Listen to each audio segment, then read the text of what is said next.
There it is. Yeah, Ta-da. Great suggestion. Excellent. Thank you. you. Appreciate it. Maybe it was just sitting idle a little too long.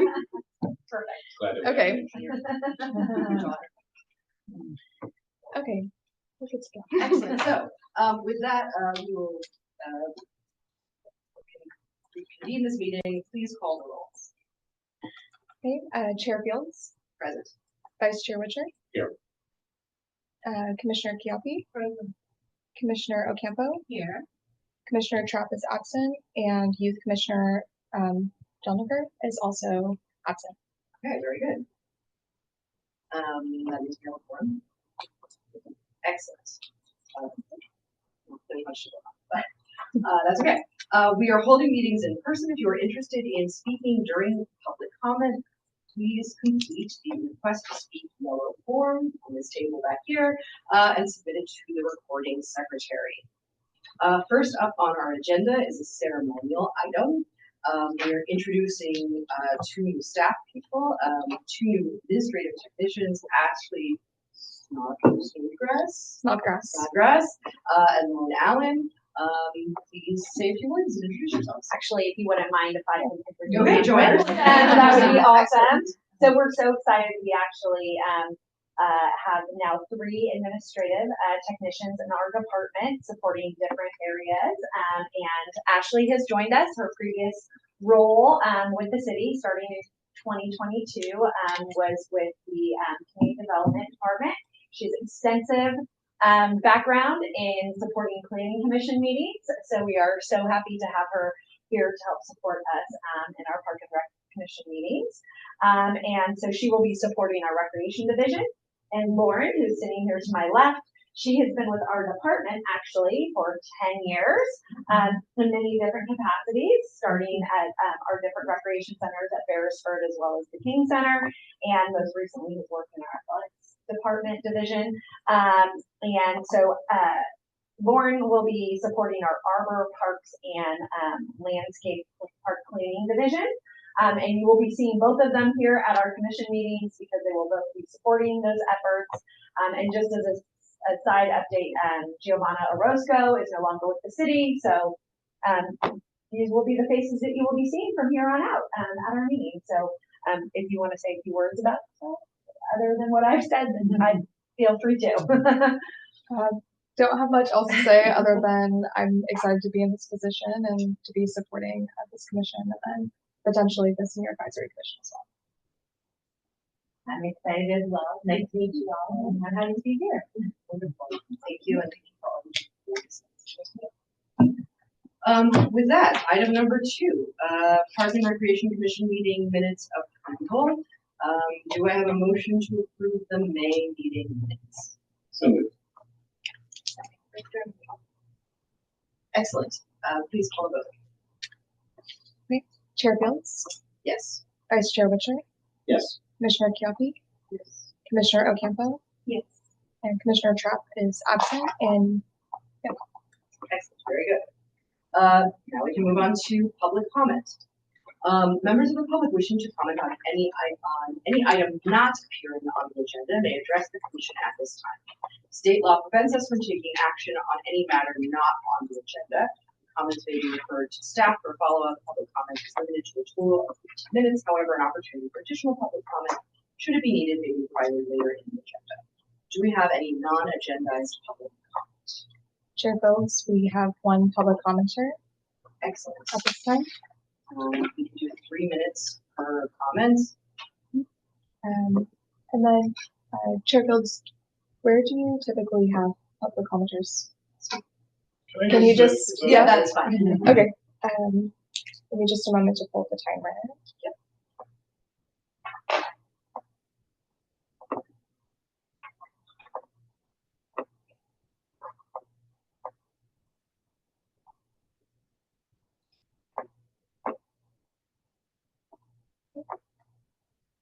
Good evening, resident and longtime business owner in San Mateo here. I'm back to talk about ending the 14-day window for the VIP membership program at San Mateo Municipal Golf Course. 2 weeks ago, I was able to make a reservation for a single on Saturday at 8:40 a.m. I kept checking the website to see if I could get something earlier. On the morning of the reservation, I checked, but nothing was available until after 1 p.m. I arrived at the first tee, but no one joined me. I teed off alone at 8:40 a.m. on Saturday. Where was the VIP in their group? That was a loss of $180 plus possible cart fees. The VIP who made the reservation could do the same thing all month long with no penalty. Those unused reservations could have been used by San Mateo residents. Last meeting, we were given some numbers that I don't agree with, and I believe are taken out of context. Whatever money is made from dues on the VIP program should deduct the no-shows from the total and consider the hardship of the residents. After reading the news about the closure of the restaurant and event facilities at San Mateo Muni, I was astounded. Could the implementation and defense of this possibly illegal program be responsible for the staff of Poplar Creek Golf Course neglecting the job of maintaining a municipal facility?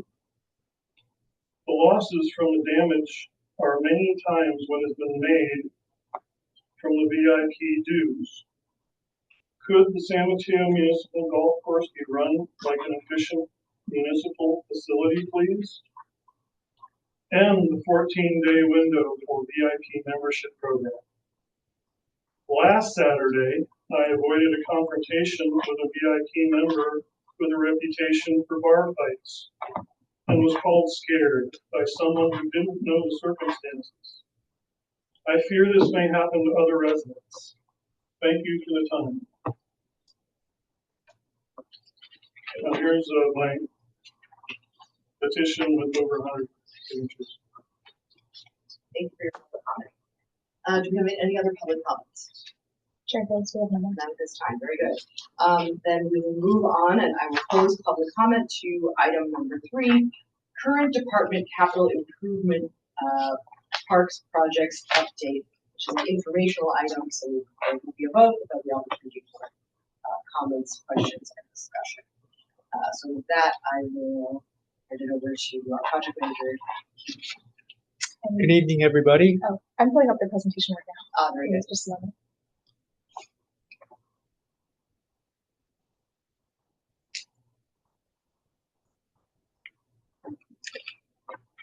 Good evening. My name is King Leong, Senior Project Manager. I will be starting the presentation update for you, and then to my left here is my associate, Ron Hostick, who will complete the presentation after me. Next slide, please. Capital improvement projects. There's a definition on the screen, but the projects that affect the Parks and Recreation fall into 2 different areas of oversight. Those overseen by Parks and Recreation project management staff, and those overseen by Public Works project management staff. So that's the dividing line. Next slide, please. Central Park improvements update. We have a picture of the current play equipment, as we all know, the existing play equipment has reached the end of its useful life. Next slide, please. And what you see here is the rendering of the proposed playground equipment that meets current safety standards and has inclusive elements. East Hillsdale Park, please. Pictures of the current condition of the park. On Monday, City Council awarded a construction contract to Suarez and Munoz Construction, Inc. to construct the playground improvements at East Hillsdale Park. The park is expected to be closed for construction for approximately 12 months. At a future City Council meeting, we will be awarding a contract for construction management services, as well as a purchasing of play equipment under a alternative purchase agreement. Next slide. And here's a rendering of the proposed play equipment to be installed by Suarez and Munoz. Next slide. Laurelwood playground repairs and poured in place safety surfacing repairs. This equipment was installed approximately 15 years ago, and the wooden play equipment was extremely weathered with shrinkage cracks. Also, the surface of the existing poured-in-place surfacing had worn spots and needed maintenance. Next slide. Here we have an after picture. Image on the left is the existing and current, and image on the right is the renovated. I'm sorry, no, both of them are improved pictures. The playground was repaired and painted and passed certified safety inspections. Worn down areas of the PIP were filled in to restore the poured-in-place surfacing to like new condition, and the entire PIP surface was power washed and resealed to maintain and prolong its service life. An image of the trellis and picnic tables in the before condition. You can see that it's heavily weathered tabletops, benches, and trellis. And the after image with new tabletops, benches, and painted trellis. Additionally, we're undertaking the golf course well project. A recommendation will be made to the City Council to adopt a resolution and award a contract to abandon the existing well and to drill a new well to meet irrigation water and operational demands. With that, next up is the Sunny Gray sand structure replacement. It has the structure for Sunny Gray Park has been selected through the replacement structure, excuse me, has been selected through public survey.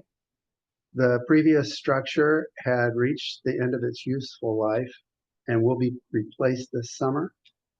We are also in process of relocating and upgrading the water fountain with a water filler incorporated. Next slide, please. This is the new play structure that this is a rendering of the equipment for the new play structure.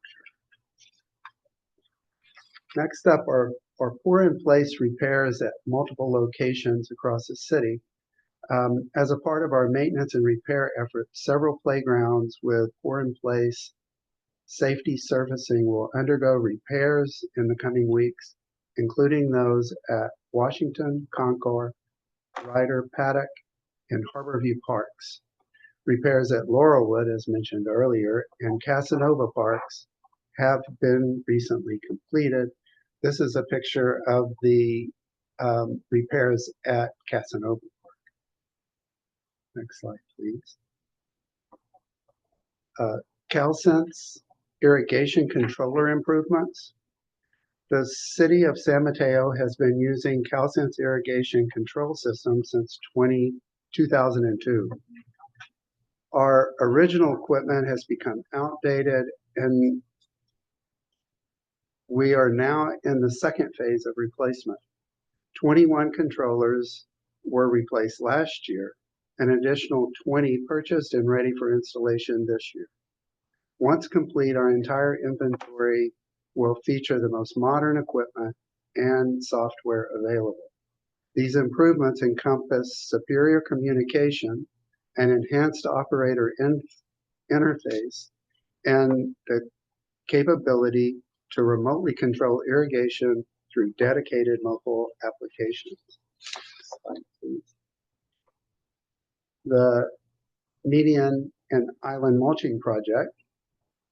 In the coming months, over 150 medians will receive 3 inches of wood mulch to reduce weed growth, improve soil moisture for plant survival, and reduce rainfall runoff and soil erosion. Next slide. Tree planting. Our Arbor Division has planted 200 trees in the parks and city right-of-ways this past fiscal year. This initiative aims to expand tree cover and focus on increasing tree cover to target low canopy cover areas. Thank you.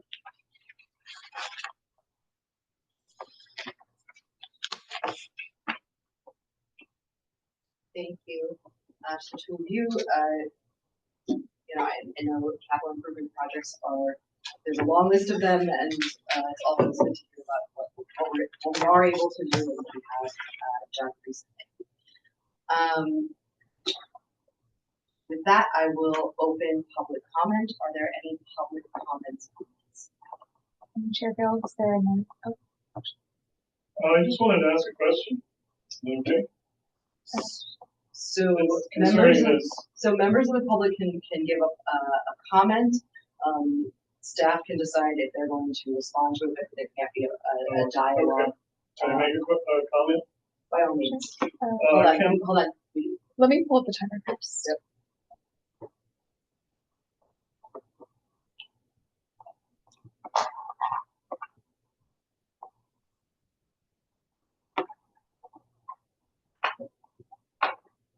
Please. can water be brought from the water treatment plant nearby Poplar Creek to irrigate the golf course? Just a comment. Thank you. With that, I will close public comment. I imagine there are no other public comments. Excellent. So I will close public comment. And I will ask if staff has anything they want to respond to public comment at this time. Yeah, I believe that it's not a possibility based on the design of the treatment plant, although we're always looking to make improvements, but that was not incorporated in at the initial design of the plan. So Very good. Yeah. With that, I will bring it to the commission. Commissioner Ocampo, comments, questions? So I have just a general question regarding end of life for playground equipment. How is that usually determined? Is it by some sort of like matrix or grading system? So I noticed that usually we try to make repairs to the equipment before we actually replace it. So how do we determine end of life? Would you like for me to answer that? We have a certified playground safety inspector on our staff, and he regularly inspects all the equipment. It really comes down to, is it cheaper to replace it or fix it? And that's kind of where, in some ways, where we end up. We are working on kind of lifespan expectancy, because that's not really been a part of our matrix in the past. So we've kind of let them run till we can't go any longer. And unfortunately, it takes us a little longer to replace them than we would like. So the best practice is usually between 10, 15 years is usually the lifespan that you get out of playground equipment.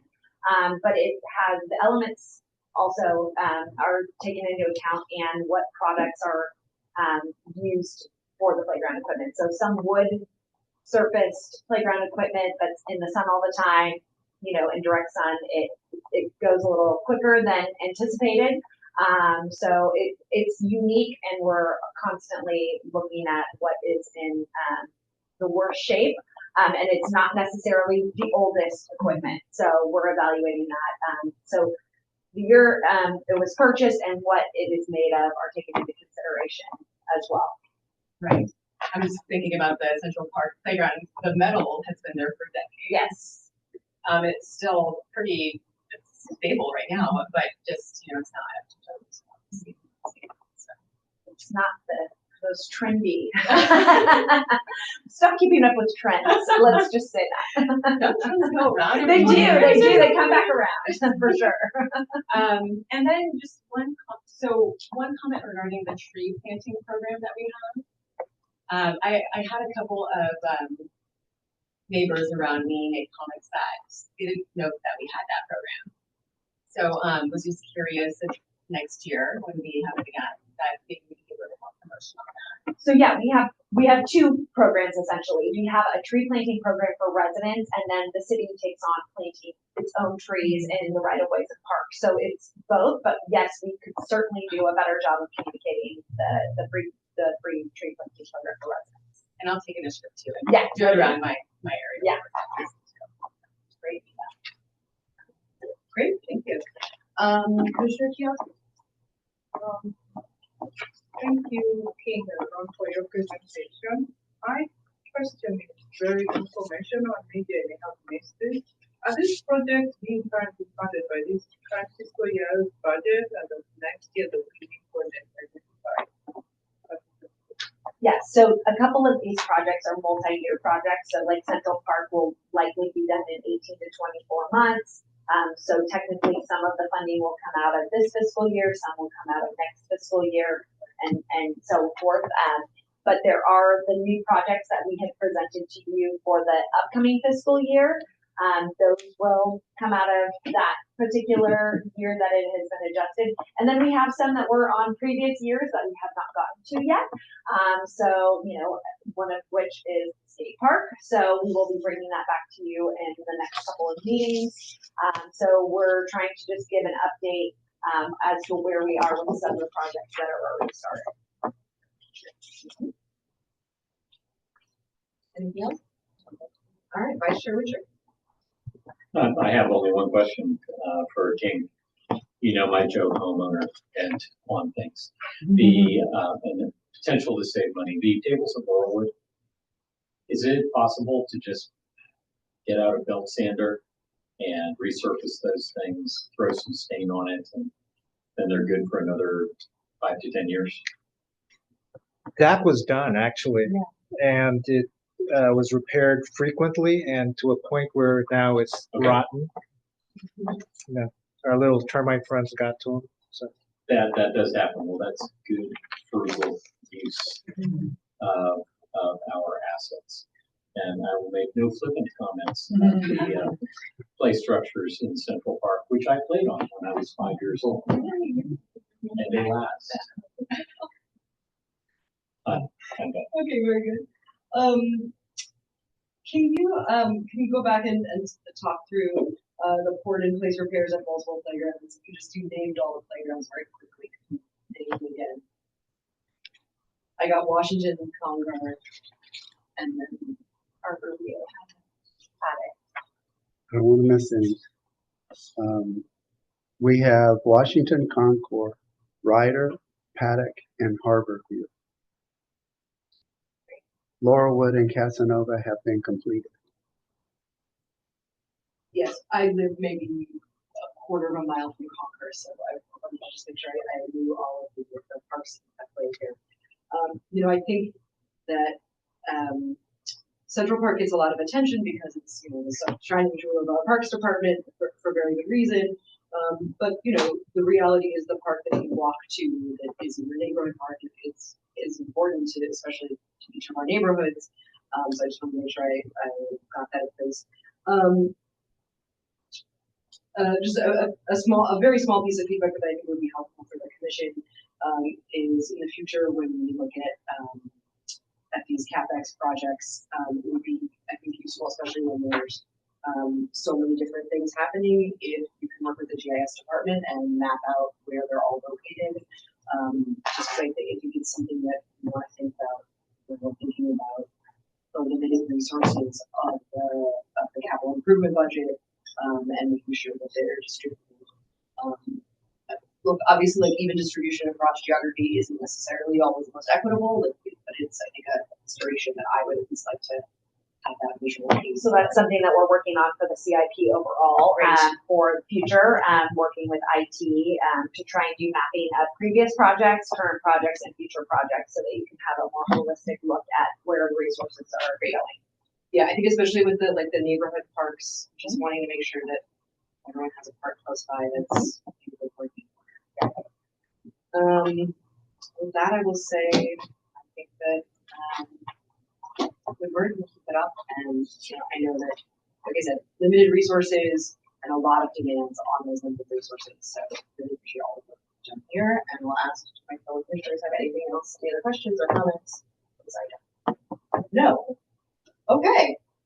With that, I will close item number 3 and ask if there are reports or announcements. There are just a few. Excellent. So, this is your last chance to participate in our park annual survey. It is available through Monday, June 30th. So to promote and let people know that they have several weeks to get their feedback in, that would be great. Our camps and our pools will start and open on June 16th. So in a couple of weeks here, we will be at full throttle. Just a reminder about the cancellation for the July 2nd meeting. So our next meeting will be in August. And then a reminder that our facilities are closed on June 19th as it's a holiday, although the golf course is open. And our summer concert series starts on June 26th. So at the end of the month, the last Thursday of the month will be our kickoff. And just a reminder, due to the construction in Central Park, it will not be happening on the central lawn. It will be on Fitzgerald Field. I'm sure everyone will still find it, but just as a heads up, that will be occurring. And then, since we won't have a meeting July 2nd, I just want to remind everybody we do have a 4th of July celebration. That again will be happening on Fitzgerald Field, and that will be occurring from 11 a.m. to 2 p.m. With games and activities for the kids from 11 to noon, and the concert starting from 12 to 2. So hopefully you can make it out there, and we're looking forward to a very busy summer. Awesome. Thank you. Do any of my fellow commissioners have an announcement? Okay. Well, with that, we're adjourned. Thank you. Thank you. Thank you.